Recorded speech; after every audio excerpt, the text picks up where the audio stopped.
Good, everybody. It is Falcons Friday. This here is Falcons Daily. I'm CG, Craig Green, your host, and I appreciate all of y'all checking out the show today. If you haven't hit subscribe yet, please do so. And if you have, and you know a friend who has not, please share this platform with them and let them know they need to hit that little bell up there and also hit the subscribe button and keep it moving with us. Falcons family, I want to talk about Michael Penix Jr. to start off today's show. Our friend had brought it up here. It was my friend Dave Joseph, 1457. On Wednesday's show, he asked about how many, the rushing attack for Michael Penix Jr., the ground game. How's he going to look on the ground? What's an appropriate number for Michael Penix Jr.? What do we think he's going to rush for? Well, you can't really go off of last year because in the 3 games he played, Mike Penix ran for a grand total of 11 yards. So if you did 11 divided by 3, you get about 3.66.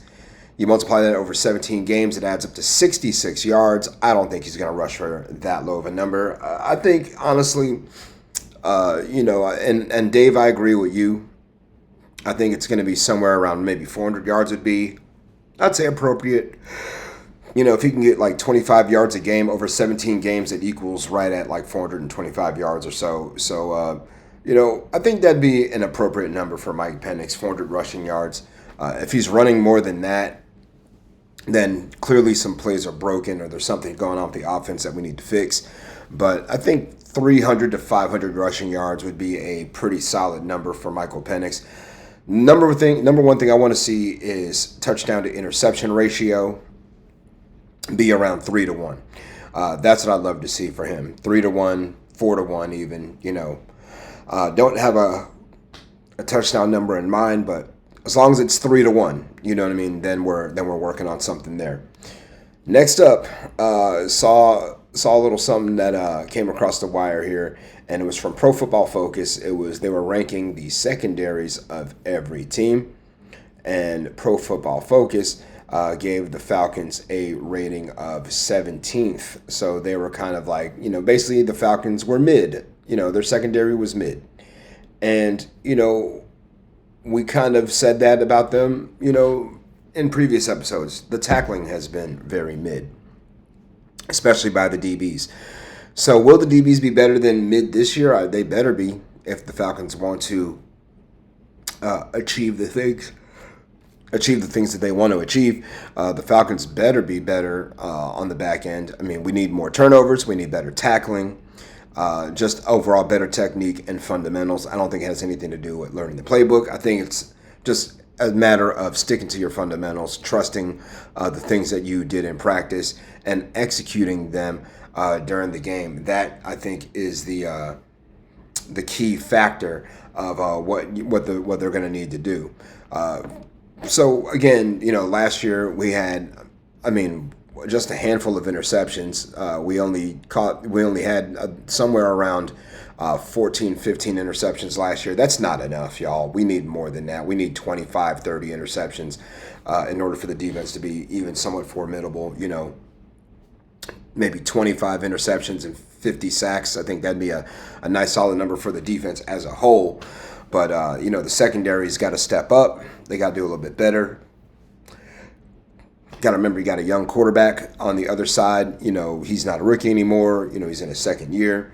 But still, give the young quarterback some protection and play, as well as you possibly can on defense, ball out, get that young man the ball back as often as you possibly can. Something else I was looking at here was an article on ESPN.com. This article came from a columnist from ESPN, and his name is Seth Walder. Seth Walder was ranking the offseason moves by all 32 NFL teams, giving them grades. The Rams got an A for what they've done. He gave the Falcons a C minus for what they did in the offseason. And I think a C minus is pretty harsh. Do you think the Falcons had that bad of an offseason? I thought their offseason was pretty decent. I mean, for a team that was lacking heavily in pass rush, we went and tried to get not one, not two, but three of them. Picked up Divine Diablo in free agency. See, what he highlighted was he didn't highlight everything. He highlighted he thought that the worst move we made was trading up to get James Pierce. The move he liked the most was keeping Ryan Neutzel in Atlanta. He thought that was the best move so far that we did. And for me, I disagree wholeheartedly with Seth Walden on this one.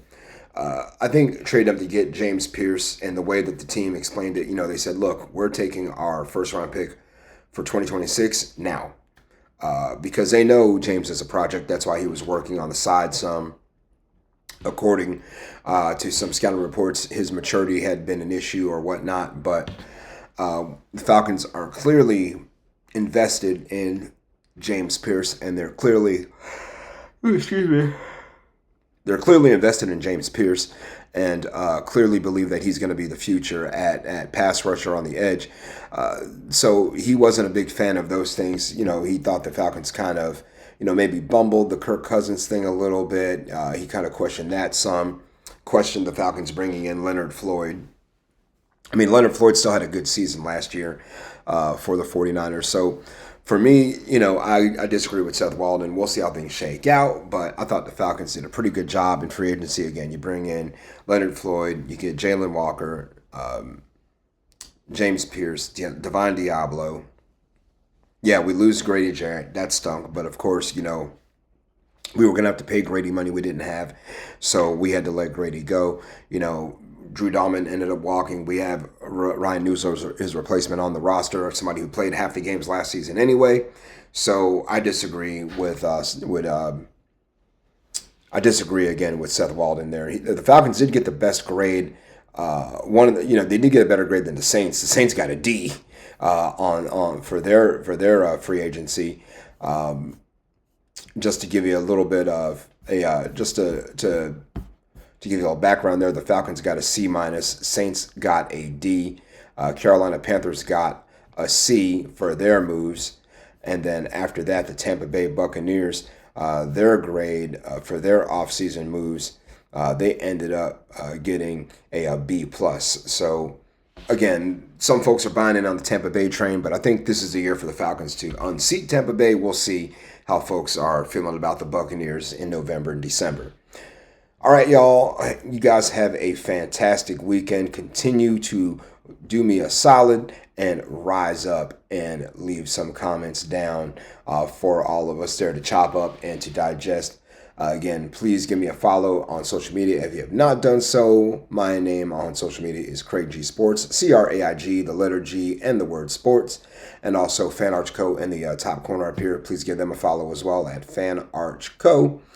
And once again, hope y'all have a tremendous weekend. It is Falcons Friday. Hope you got your Falcons gear on. I'm rocking a NFC Championship shirt from 2016, trying to manifest it. And y'all do whatever you got to do. Maybe a rain dance or something of some sort. Wear a rally cap or whatever you do. Anything you got to do to, burn some sage or something. Whatever you got to do to jolly up some good vibes for the Falcons.